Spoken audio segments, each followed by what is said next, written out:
Orang Pontianak ni tak sah kalau tak nyakitkan tetangga, maka disebut mulut lancip.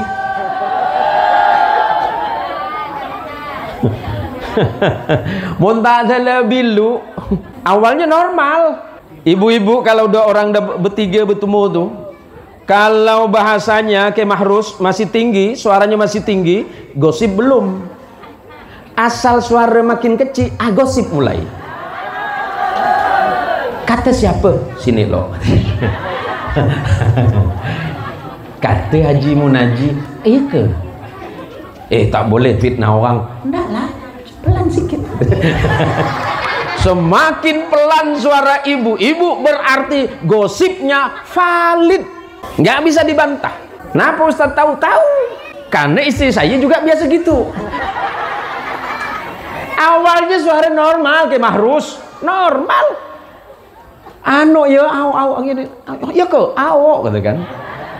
Pas ujung pelan suara itu. Saya dengar dari kan balik, apa yang diomongkan dia nih? Saya buka, apa Mi? Omongan emak-emak kata dia. Semakin kecil suara emak-emak berarti gosipnya makin hebat.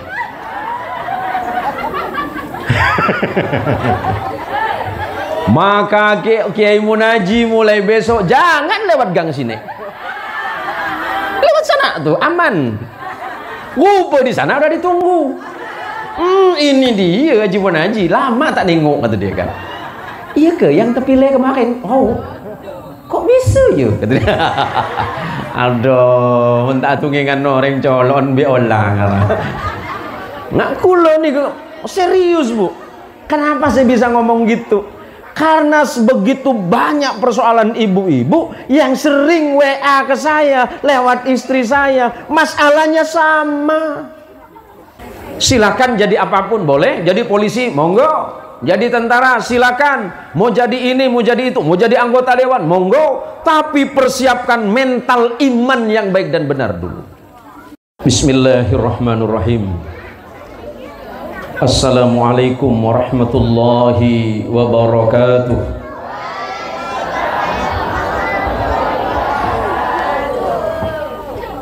Alhamdulillahi rabbil alamin.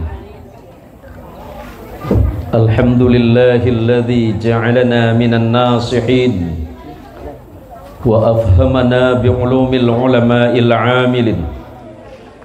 Ashhadu an la ilaha illallah wahdahu al-wahidul ahad al-fardus samad alladzi lam yalid wa lam yulad wa lam yakul lahu kufuwan ahad. Wa ashhadu anna Muhammadan 'abduhu wa rasuluhu wa khaliluhu wa la nabiyya ba'dah.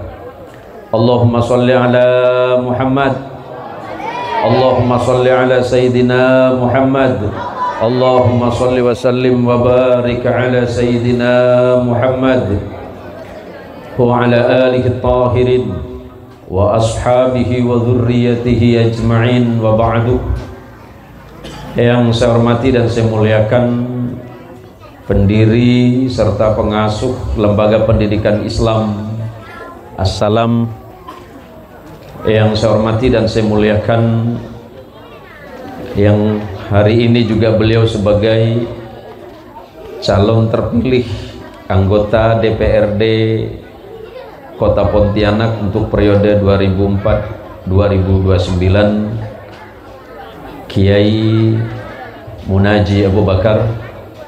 Semoga Allah memberikan sehat zahir batin untuk beliau, Allah mudahkan segala urusannya, dan kelak lembaga ini semakin besar dan semakin bertumbuh, amin.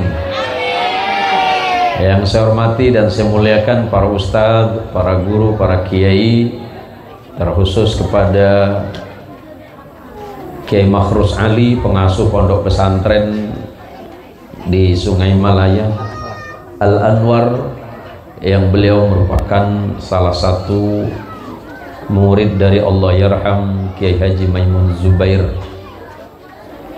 Bapak-bapak dan ibu-ibu, perlu saya minta Fatihah karena kemarin telah wafat seorang ulama besar, pengasuh pondok pesantren Nurul Khalil Demangan Bangkalan, yakni Kiai Zubair Muntasar, di mana Kiai Zubair Muntasar adalah salah satu cicit dari Syekhana Khalil Bangkalan.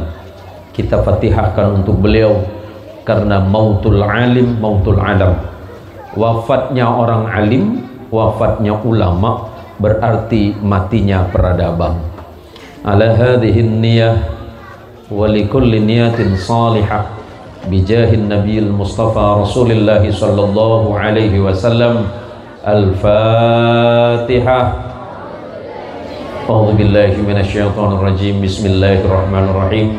Alhamdulillahi rabbil alamin arrahmanir rahim maliki yaumiddin iyyaka na'budu wa iyyaka nasta'in ihdinas siratal mustaqim siratal ladzina an'amta 'alaihim ghairil maghdubi 'alaihim waladdallin. Amin.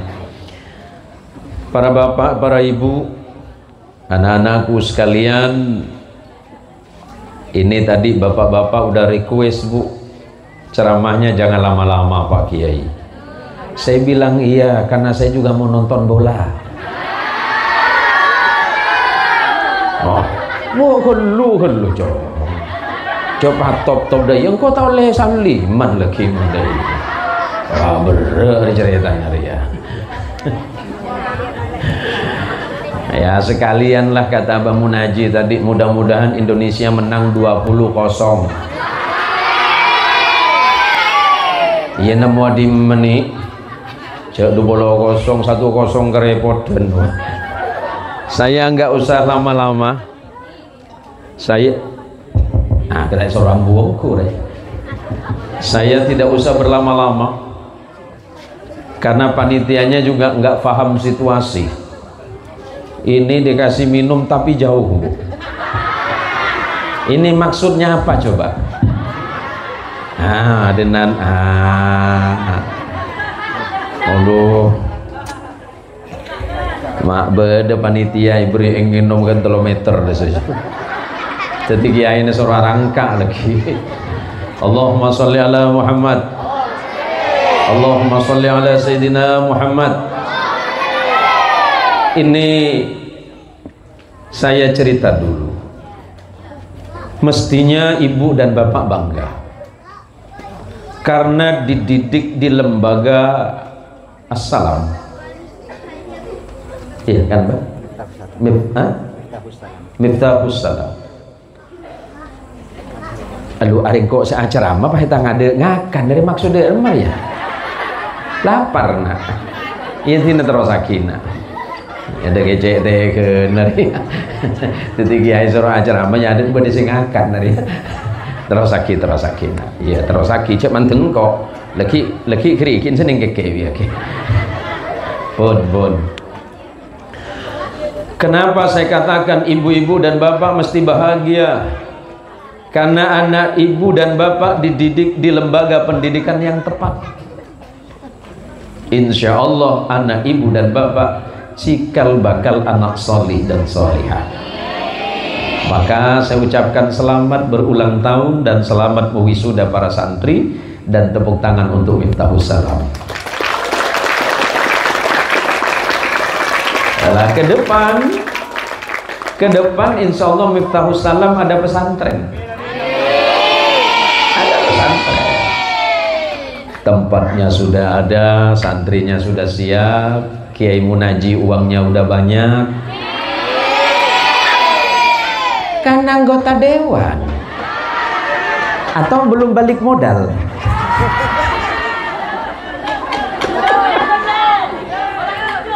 Sebelum bek marga nang alapis saya tak nyoblos. Jawabannya aja. Iya berapa nih? Oleh 300. Pon lewat itu ya, udah masa kemarin itu. Tetapi kenapa perlu saya tegaskan, kenapa ibu bapak harus bangga anaknya ngaji di Miftahus Salam? Saya baca tadi siang itu, Indonesia ini krisis moral, krisis akhlak, krisis keteladanan. Ditambah lagi dengan hari ini Di Indonesia ini satu-satunya negara yang juara 1 hari ini karena banyaknya judi online. Bukan juara dunia sepak bola, Bu. Juara judi. 3,2 juta penduduk Indonesia terlibat judi online. Rentang umurnya antara 16 dan 20 tahun usianya. Berarti yang terlibat perjudian itu anak kecil. Berarti kita sedang krisis. Krisis moral, krisis akhlak, krisis kemanusiaan.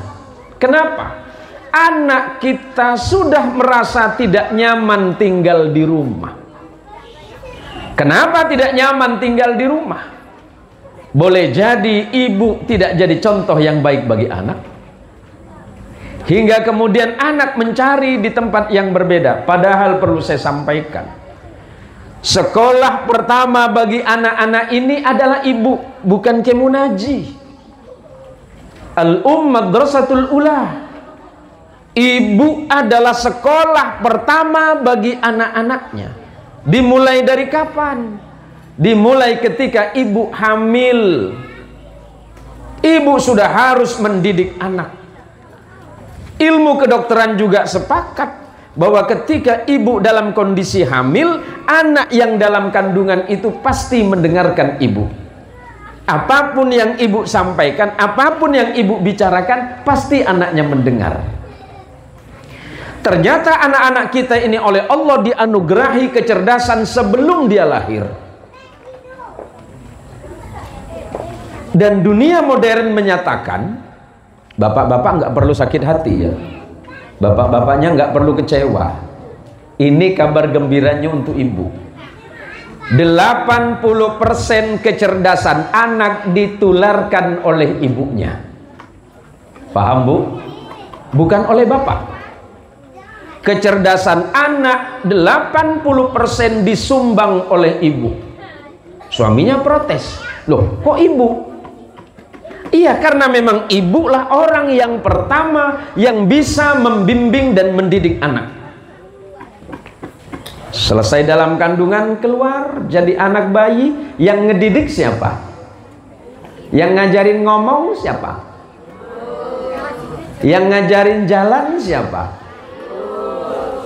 Yang ngajarin baca siapa? Tugas bapak? Coba ada iya Kak Kiti. Makin cari duit edok.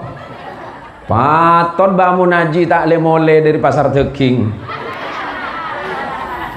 Takar biru di pasar. Paton mana telepon di dimma bah. Kalau jam 2 malam. Ini panitia paling unik ini. Saya ini ceramah keliling Indonesia. Biasanya daftar dulu sama asisten 1 tahun. Haji Munaji 4 hari yang lalu WA-nya jam 1. Assalamualaikum Kiai. Kok Ustadz belum tidur? Apa ada online dia kek? Belum tidur bah. Ada apa bah? Minta jadwal malam Selasa. Malam Selasa ya bah. Saya bilang tidak bisa bah. Kalau malam ada maksud apa ya? Serambu apa ya? Saya tanya, kenapa malam Rabu? Selasa malam Rabu ya? Senin malam Selasa. Saya bilang tidak bisa bah. Ada sibuk enggak? Mau nonton bola? Enggak bisa sampai harus nonton. Ya, insya Allah saya datang. Insya Allah saya datang. Kenapa saya datang? Karena anak-anak yang seusia ini mengingatkan saya kurang lebih 43 tahun yang lalu. Ketika saya masih umur seperti ini, anak seumur ini mau dengerin ceramah itu hebat. Anak seusia mereka masih duduk anteng sampai jam segini masih mau dengerin kebaikan, itu hebat. Yang luar biasa itu anak-anaknya. Kenapa? Ternyata bapak tidak tahan godaan. Kemana jam segini? Hah? Cari duit pole itu. Dia makin dia bangun nyari duit lagi nih kakek dia. Nah, yang mau saya sampaikan adalah, karena insya Allah saya tidak lama ceramah ini. Kebetulan di sini hadir salah satu santrinya Kiai Maimun Zubair, alumni Pondok Pesantren Al Anwar Sarang Rembang. Saya ingat jelas bahwa Kiai Maimun Zubair rahimahullah pernah menyatakan seperti ini, mengutip ucapan Nabi Allah Ibrahim. Nabi Ibrahim alaihi salatu wassalam berapa ribu tahun yang lalu itu pernah berkata seperti ini, Bu. Alal akili ay yakuna arifan bi zamanihi mustaqbilan fi sya'nihi wa arifan bi rabbih. Bagi orang-orang yang berakal cerdas nih, ini kan berakal loh semua nih. Anak-anak kita ini kan dididik pinter. Ayyakuna arifan bizamanihi, harus tahu tentang kebutuhan zamannya. Maka di Miftahus Salam ini anak-anak tidak hanya dididik agama, tapi ada beberapa disiplin ilmu yang diajarkan kepada mereka. Karena masa depan anak-anak ini adalah masa depan agama. Agama ini tergantung kepada anak-anak muda hari ini. Mengutip ucapan Imam Syafi'i rahimahullahu ta'ala, beliau pernah menyatakan bahwa hayatul fata wallahi bil ilmi wat tuqa. Kehidupan anak-anak muda itu tergantung dua hal. Pertama ilmunya, dan dua ketakwaannya. Anak ibu dan bapak di sini dididik ilmu agama yang baik dan benar, agar mereka kelak menjadi orang yang bertakwa kepada Allah Subhanahu wa taala. Kalau anak kita cuma pintar, kita belum tentu untung. Anak kita pintar matematika, kita bangga. Anak kita pintar ngomong Inggris, kita bangga.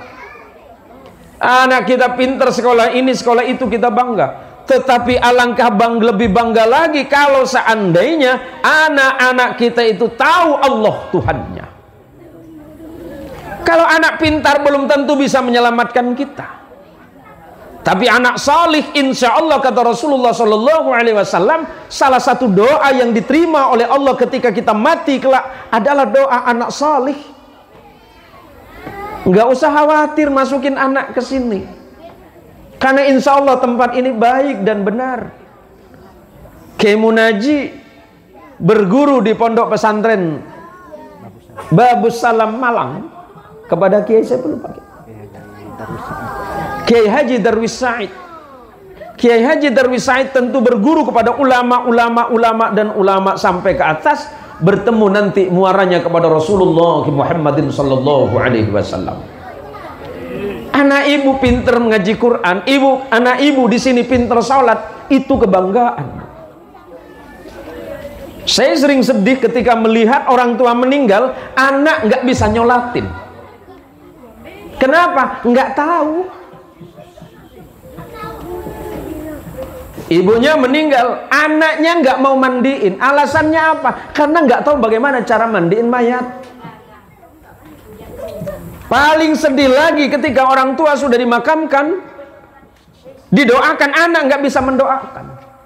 Kesalahan siapa? Kesalahan kita orang tua, bukan kesalahan Kiai Munaji. Salahnya kita orang tua, terlalu membiarkan anak dengan keadaannya. Di dalam kitab Akhlaqul lil Banin, di dalam kitab akhlak yang kecil itu, kalau kayu itu bisa lurus, tergantung kepada kita yang menanam kayunya. Kayu itu bisa bengkok, tergantung kita apakah kita menjaga pertumbuhan kayu itu apa tidak. Kalau kayunya dibiarkan begitu saja, pasti dia akan menjadi bengkok, tergantung kepada angin yang membuat dia condong ke arah mana. Sama dengan hari ini. Tumben Ustadz ceramahnya mengamuk. Ya iyalah, belum dikasih makan suruh ceramah kok. Nggak lapar toh Bu. Makanya ceramahnya sebentar saja. Hah? Mana ASI? ASI lah. Sampai jam berapa Bu? Ya Tina mau lihat keadaan kok. Balik dulu saja aja. Yang berikutnya kata Imam Zubair mengutip ucapan Nabi Allah Ibrahim, mustaqbilan fi sya'nihi.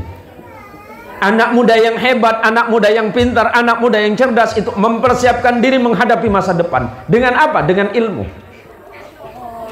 Silakan jadi apapun boleh, jadi polisi monggo, jadi tentara silakan, mau jadi ini, mau jadi itu, mau jadi anggota dewan monggo, tapi persiapkan mental iman yang baik dan benar dulu. Kemudian yang ketiga, wa'arifan bi rabbih. Orang yang pintar, orang yang hebat, orang yang cerdas itu harus tahu siapa Allah Tuhannya. Maka anak-anak kita yang diwisuda tadi, mudah-mudahan kelak menjadi anak yang solih dan solihah, menjadi anak yang pintar, anak yang cerdas, yang tidak saja membanggakan orang tua di dunia, tetapi menjadi harapan orang tua di surganya Allah Subhanahu wa ta'ala. Kalau anak itu solih Bu, kita lihat aja seneng Bu. Ngelihat anak solih itu seneng. Coba dulu sebelum anak mengaji di Miftahus Salam, anak balik sekolah belum tentu mengucapkan salam.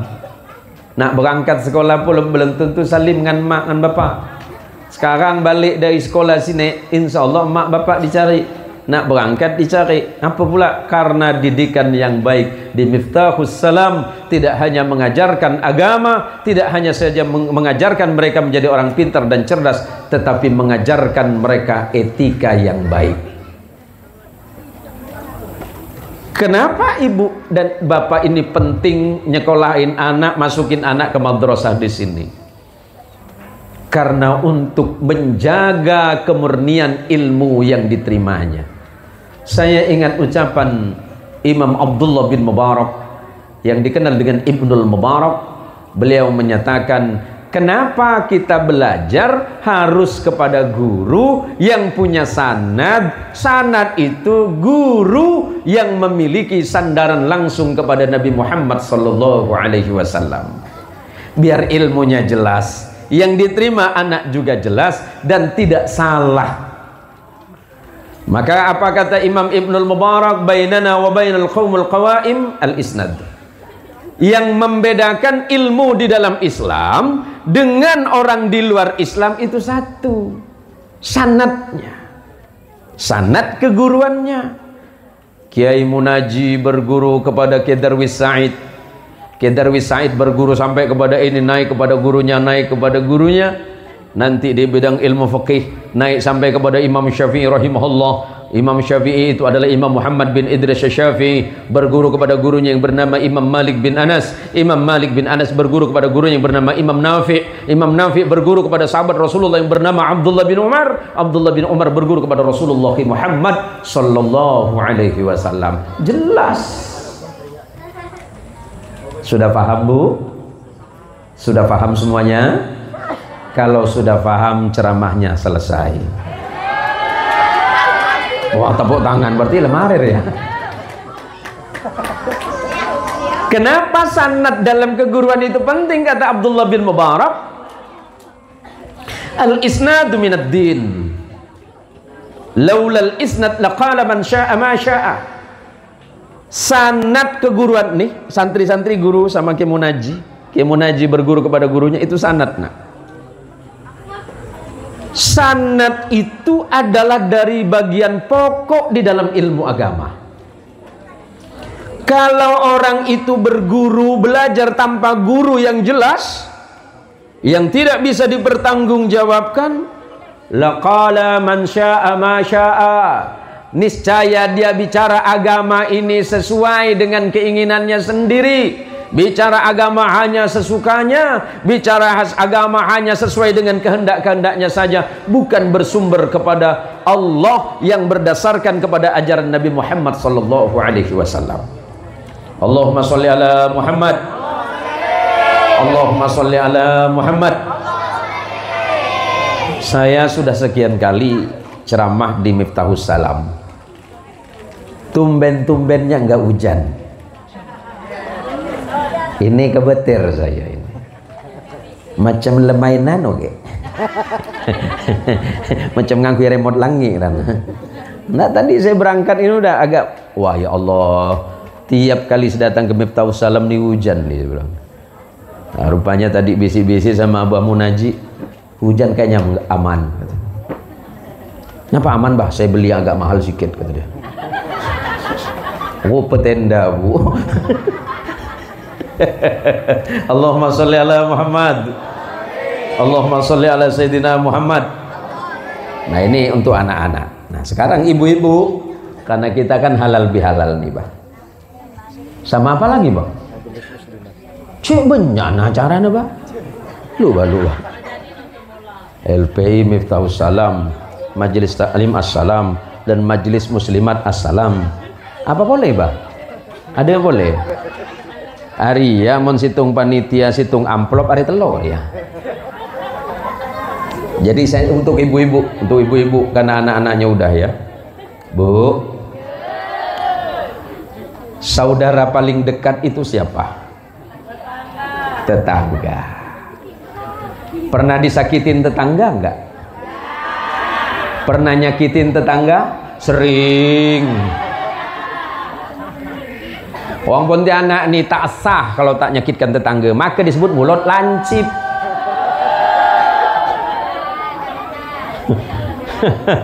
Muntah ada bilu. Awalnya normal. Ibu-ibu kalau udah orang bertiga bertemu tuh, kalau bahasanya kayak mahrus masih tinggi, suaranya masih tinggi, gosip belum. Asal suara makin kecil, gosip mulai. Kata siapa? Sini loh. Kata Haji Munaji, iya ke? Tak boleh fitnah orang. Enggak lah, pelan sikit. Semakin pelan suara ibu-ibu berarti gosipnya valid. Nggak bisa dibantah. Kenapa Ustaz tahu? Karena istri saya juga biasa gitu. Awalnya suara normal kayak mahrus, normal. Ya au gini. Ya kok au gitu kan. Pas ujung pelan suara itu. Saya dengar dari kan balik, apa yang diomongkan dia nih? Saya buka, apa Mi? Omongan mama kata dia.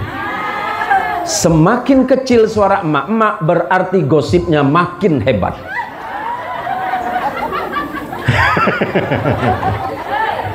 Maka Kiai Munaji mulai besok jangan lewat gang sini.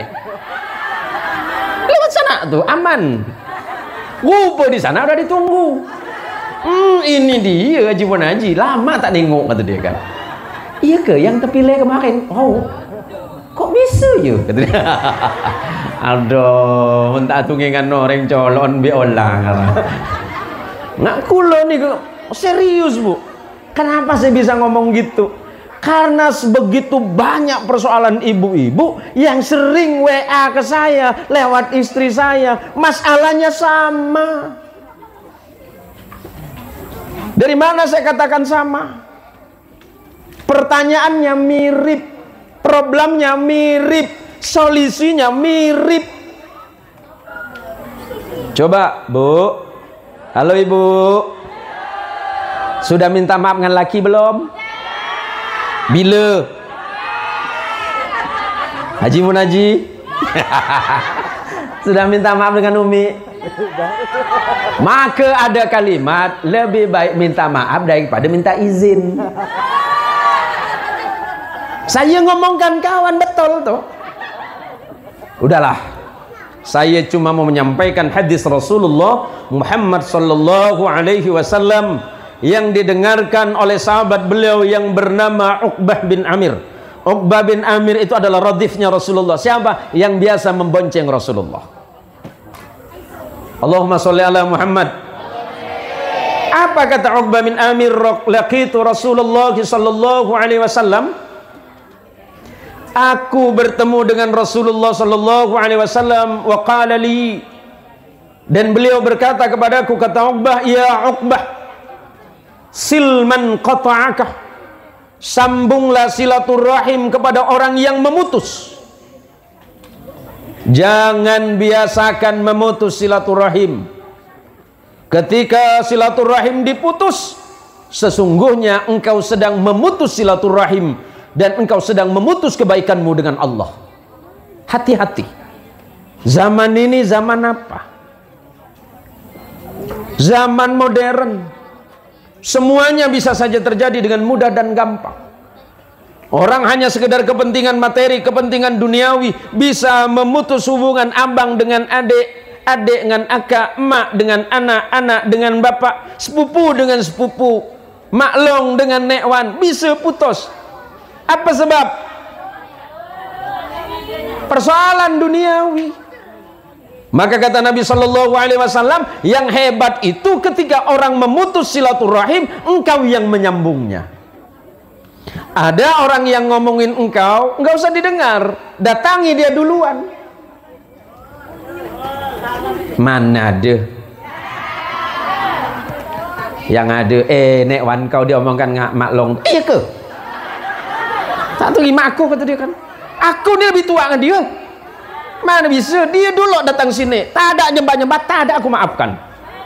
Apa kata Nabi? Silman qata'aka, sambung silaturahim dengan orang yang memutus.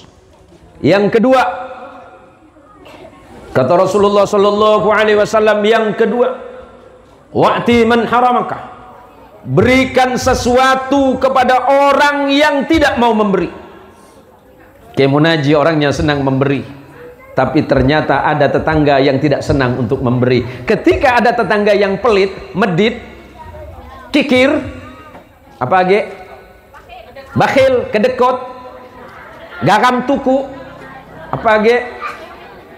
Cerai, boleh? Kreeng, medit, keletket, belket, pokoknya ket kapi aja. Dia orang yang pertama memberi, tak apa.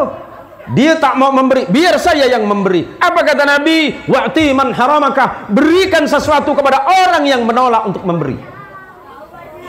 Yang ketiga, ini lebih berat lagi. Wa'fu mimman zalamaka, maafkan orang yang pernah menyakitimu. Kiai Mahrus Ali dirikan pesantren tidak mudah, tidak gampang. Ada pro kontra, ada senang, ada tidak. Kan bukan itu persoalannya. Persoalannya apakah kita siap apa tidak. Tidak disenangi orang, biasa. Dibenci orang, biasa. Yang hebat itu ketika kita mau memaafkan orang yang menyakiti kita. Ada orang yang mau memaafkan, tapi dia menunggu orang minta maaf. Sedangkan Nabi kita Rasulullah Muhammad sallallahu alaihi wasallam selalu memaafkan orang lain yang bersalah kepadanya, walaupun orang itu belum meminta maaf kepada Nabi. Artinya apa? Hati Nabi itu luas, luar biasa, melebihi luasnya samudra. Hingga Nabi Muhammad sallallahu alaihi wasallam dikenal sebagai Ar-Raufur Rahim. Nabi itu pemaaf, Nabi itu pemurah, Nabi itu penyantun, Nabi tidak menyimpan rasa marah, dan bahkan Nabi tidak pernah menyimpan sedikit pun rasa dendam. Maka tentu layak bagi kita di bulan Syawal, kalau katanya Kiai Mahrus Ali, makna Syawal itu adalah irtafa', terangkat. Apanya yang terangkat? Kebaikan-kebaikan kita, karena selepas bulan Ramadan kita telah melakukan amal-amal yang baik. Maka para ibu dan para jamaah sekalian yang dirahmati Allah subhanahu wa ta'ala, maka di malam yang berbahagia ini, walaupun mungkin pertemuan kita tidak lama, mudah-mudahan pertemuan ini menjadi pertemuan yang mendatangkan kebaikan di sisi Allah subhanahu wa ta'ala. Dan kelak kita berkumpul bersama junjungan kita Rasulullah Muhammadin sallallahu alaihi wasallam. Saya ingin mengutip terakhir ucapan Nabi Allah Isa alaihi salatu wassalam. Nabi Isa bin Maryam, sebagaimana yang dikutip oleh Imam Fakhruddin Ar-Razi di dalam kitab Tafsir Al-Kabir, Apa ucapan Nabi Allah Isa alaihi salatu wassalam? Laisal ihsan an tuhsina ila man ahsana ilaika kadzalika mukafaah. Innamal ihsan an tuhsina ila man asaa ilaika. Kata Nabi Isa, kebaikan yang baik itu bukan ketika engkau membalas kebaikan orang. Itu biasa. Ada tetangga baik, kita baik, itu biasa. Orang bagi makanan, besok kita balikkan bagi makanan, itu biasa. Ada orang maafkan kita, kita bawa maafkan dia, itu biasa. Tapi kebaikan yang sebenarnya kata Nabi Isa adalah ketika engkau mau memaafkan orang yang berperilaku buruk dan jahat kepadamu. Dia buruk, tidak engkau balas dengan keburukan. Dia jahat, engkau tidak balas dengan kejahatan. Tetapi sebaliknya ketika dia buruk, engkau malah mendoakan dia dalam kebaikan. Ketika jahat, engkau tidak balas kejahatannya, tetapi justru sebaliknya, engkau lebih baik kepada orang yang membuat dirimu merasa kecewa dan tersakiti. Maka para jamaah, para ibu-ibu, anak-anakku sekalian, senang ya sekolah di sini, nak? Senang ya? Tetaplah jadi anak solih, anak yang pintar, anak yang cerdas, ya. Ya, tapi biasanya yang harus memberikan contoh itu emak dulu, mak ya. Biar anak kita lebih baik, anak kita lebih cerdas, anak kita lebih pintar, mak bapak dulu yang contoh dengan anak. Nah, bila masa anak ini udah mulai baik, insya Allah itu diawali oleh mak dengan bapak yang baik. Jangan sampai kita nyuruh anak solat, kita tak solat. Paham, Bu? Kita nyuruh anak pakai jilbab, kita ibu pula yang tak pakai jilbab. Sekali-sekali lah Pak Ustaz, lebaran ni kan, rambut merah kuning hijau, kuning kelabu segala apa, sesuai dengan muka engkau. Mak dengar loh mak ya. Saya ini pernah dididik di negeri orang, mak. Orang di luar tuh dah bosan dengan kulit putih, mak. Pengen nak coklat, datang ke Bali berjemur. Orang sini berjemur jadi apa? Biru. Orang bule tu datang ke Indonesia tu cuma nak berjemur biar dia punya kulit tu coklat.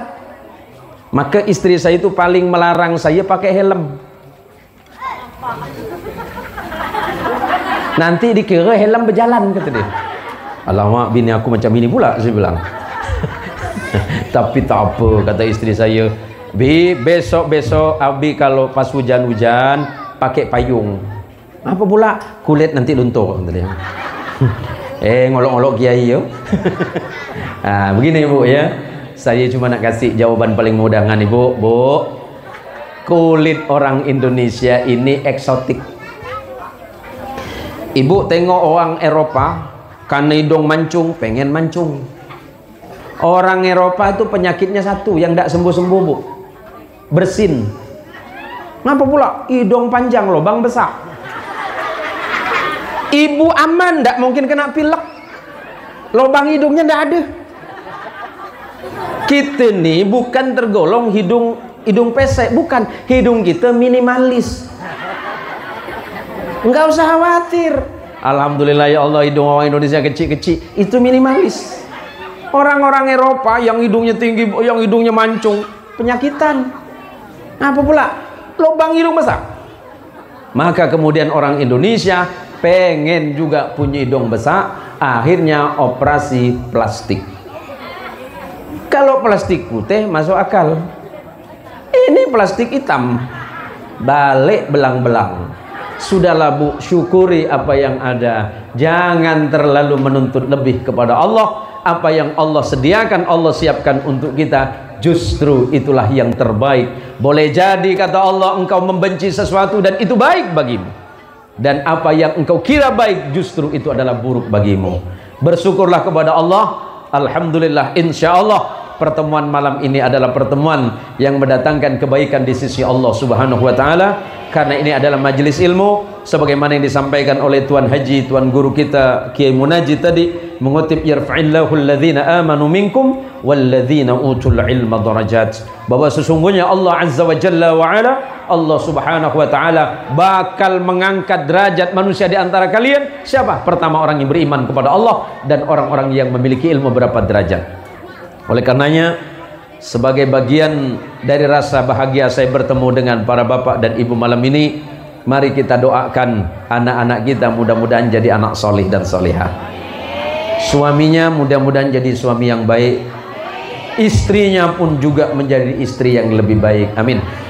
Jangan pernah membandingkan suamimu dengan orang lain, sebab suamimu tengah menahan diri untuk tidak membandingkan kecantikanmu dengan perempuan lain-lainnya. Tidak termasuk Haji Munaji, ya. Ya, dah ini saya ngolok-ngolok beliau aja ya.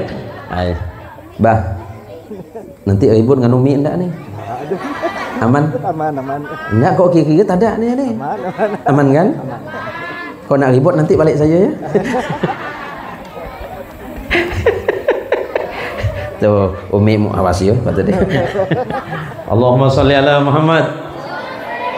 Anak-anak, ya, setiap habis sholat doakan orang tuamu dan jangan lupa doakan gurumu. Doa yang selalu dibacakan oleh Imam Ahmad bin Hanbal yang dikenal dengan Imam Hambali, dan ini ditulis oleh Imam Baihaqi dalam kitab Manaqib Imam Syafi'i. Imam Syafi'i itu punya murid namanya Imam Hambali yang dikenal dengan Imam Ahmad bin Hanbal. Imam Hambali itu salah satu imam ahli hadis terbaik. Kemudian beliau menulis kitab yang bernama Musnad Ibnu Hanbal. Hafalannya Imam Hambali itu 1 juta hadis. 1 juta hadis. Lengkap dengan sanad dan hukum matannya. Apa kelebihan Imam Hambali? Imam Hambali itu 40 tahun lamanya selalu mendoakan gurunya. Kapan? Selepas sholat. Apa ucapan beliau Imam Hambali? Rabbighfirli wali walidayya wali Muhammad bin Idris Asy-Syafi'i. 40 tahun beliau. Silakan nanti buka dalam kitab Manaqib itu. Imam Hambali itu selalu mendoakan gurunya 40 tahun tanpa henti sampai kemudian beliau wafat. Kenapa? Saking cintanya kepada gurunya yang bernama Imam Muhammad bin Idris Asy-Syafi'i. Jadi timbulkan rasa cinta kepada guru, rasa cinta kepada orang tua, agar nanti doa kalian selalu mendoakan orang tua dan jangan lupa nama guru kalian ya.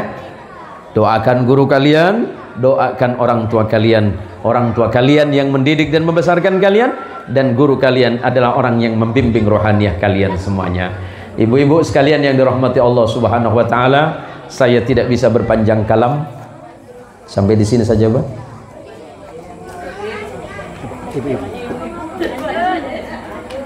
Sudah selesai, Bu?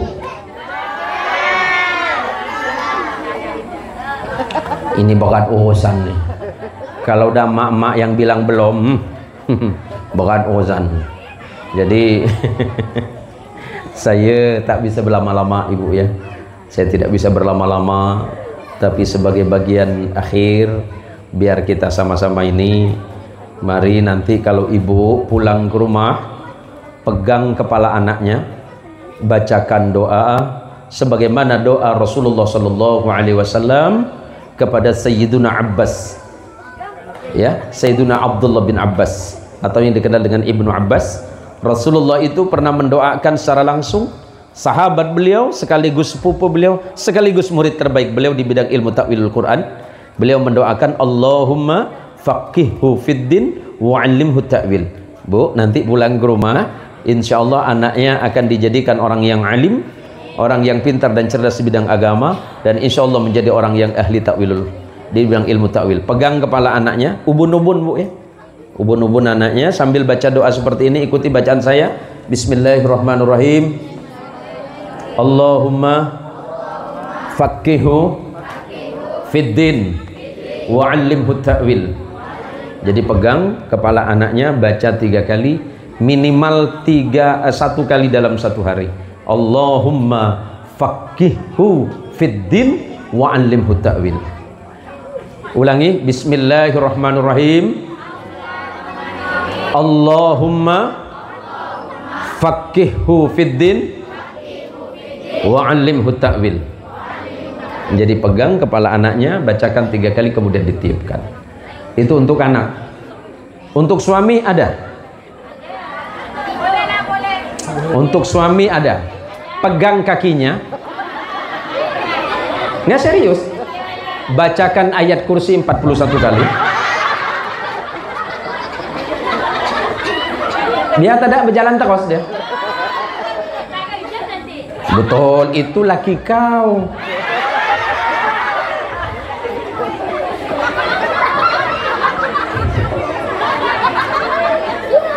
Betul-betul itu laki awak.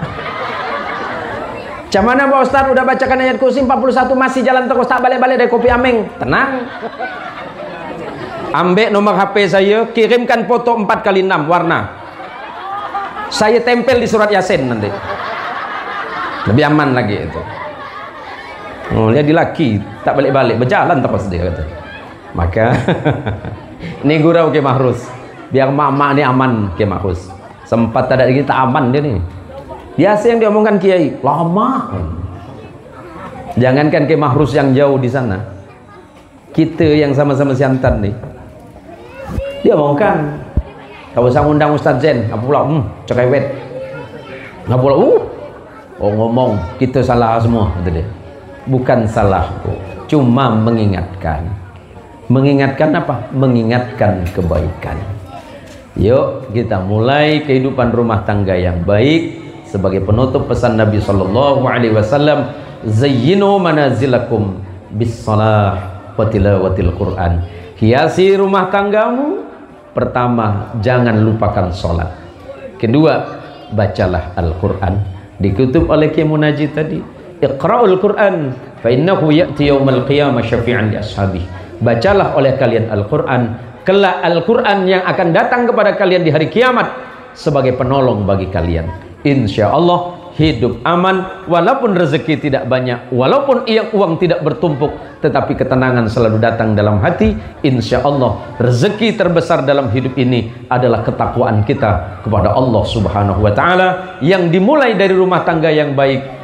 Biasakan suami menjadi imam minimal 1 kali dalam sholat 5 waktunya. Kalau suami sudah bisa menjadi imam di rumah tangga, maka insya Allah kehidupannya akan lebih baik dan sempurna. Terima kasih. Mohon maaf Abah Haji Munaji, saya tidak bisa berlama-lama karena bapak-bapak udah begini-begini terus. Takut Indonesia kalah kata dia. Emang doa bapak bisa menangkan Indonesia? Bisa. Tapi tahun depan kata dia. Mudah-mudahan apa yang saya sampaikan walaupun sedikit sambil berkelakar, ini ada manfaat dan ada kebaikan bagi kita semuanya. Minal a'idin wal faizin, taqabbalallahu minna wa minkum syiyamana wa syiyamakum. Insyaallah kita akan bertemu dengan Ramadan di tahun-tahun yang akan datang. Hadanallahu wa iyyakum ajma'in, wallahul muwaffiq ila aqwamit thariq. Assalamualaikum warahmatullahi wabarakatuh.